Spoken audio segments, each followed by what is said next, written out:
एक बार भगवान बुद्ध जेतवन विहार में रह रहे थे। भिक्षु चक्षुपाल भगवान से मिलने के लिए आए थे। उनके आगमन के साथ उनकी दिनचर्या, व्यवहार और गुणों की चर्चा भी हुई। एक दिन विहार के कुछ भिक्षुओं ने कुछ मरे हुए कीड़ों को चक्षुपाल की कुटी के बाहर पाया और उन्होंने चक्षुपाल की निंदा करनी शुरू कर दी कि उन्होंने इन जीवित प्राणियों की हत्या की।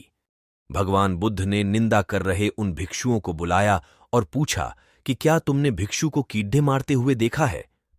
उन्होंने उत्तर दिया, नहीं। इस पर भगवान बुद्ध ने उन साधकों से कहा कि जैसे तुमने उन्हें कीड़ों को मारते हुए नहीं देखा, वैसे ही चक्षुपाल ने भी उन्हें मरते हुए नहीं देखा और उन्होंने कीड़ों को जानबूझकर नहीं मारा है, इसलिए उनकी भर्त्सना करना उचित नहीं है। भिक्षुओं ने इसके बाद पूछा कि चक्षुपाल अंधे क्यों हैं?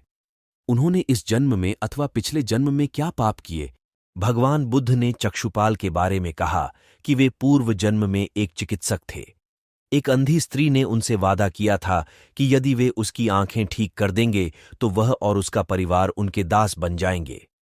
स्त्री की आंखें ठीक हो गईं, पर उसने दासी बनने के भय से यह मानने से इनकार कर दिया। चिकित्सक को तो पता था कि उस स्त्री की आंखें ठीक हो गई हैं, वह झूठ बोल रही है। उसे सबक सिखाने के लिए या बदला लेने के लिए चक्षुपाल ने दूसरी दवा दी। उस दवा से महिला फिर अंधी हो गई। वह कितना ही रोई पीटी, लेकिन चक्षुपाल जरा भी नहीं पसीजा। इस पाप के फलस्वरूप अगले जन्म में चिकित्सक को अंधा बनना पड़ा।